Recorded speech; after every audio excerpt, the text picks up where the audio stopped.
faire, que ce soit sur papier ou numérique, peu importe entre guillemets. Alors oui, effectivement, il y a des contrats techniques et des suppléments techniques qu'on peut apporter, mais je continue à apporter une de nos plus-values, c'est de prendre, vous avez un manuscrit, vous dire s'il est bon ou s'il est mauvais. Les outils n'existent pas encore.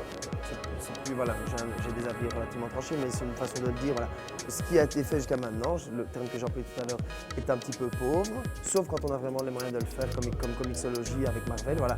On va dire en francophonie, en tout cas pour l'instant, ou en tout cas dans la BD franco-belge, il ne s'est pas encore passé grand-chose d'intéressant. Moi, ce qui m'intéresse avec les nouveaux outils, c'est de pouvoir avoir de l'interactivité. Donc de pouvoir essayer d'explorer tout ce qu'il y a au niveau du son qu'on n'a pas dans le papier, avoir peut-être des possibilités au toucher qui permettent de revenir en arrière, et toutes ces choses-là. On a un peu l'impression qu'on est face à quelque chose qui existe, qui est là, qui ouvre des possibilités, et en même temps on est un peu dans une espèce de situation de freezing, comme ça on dit il faut faire quelque chose pour ça.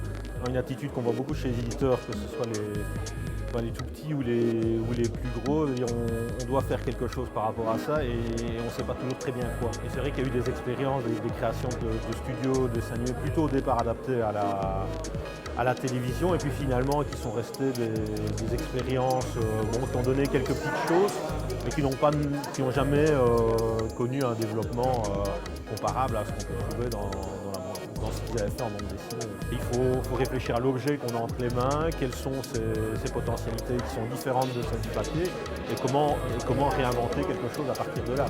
Et donc peut-être voilà, oublier peut-être ces schémas mentaux qui sont hérités de la bande dessinée papier pour réinventer quelque chose qui soit adapté à ce nouveau support. Une opportunité qu'il faut encore concrétiser économiquement, et c'est ça le gros souci actuellement du démarrage de la BD numérique sous nos latitudes. On voit aussi comme une occasion peut-être d'aller toucher un nouveau public ou de remettre au goût du jour des choses, voilà, parce que c'est vrai qu'aujourd'hui on a par exemple Isneo qui est une espèce d'immense banque de données de la bande dessinée.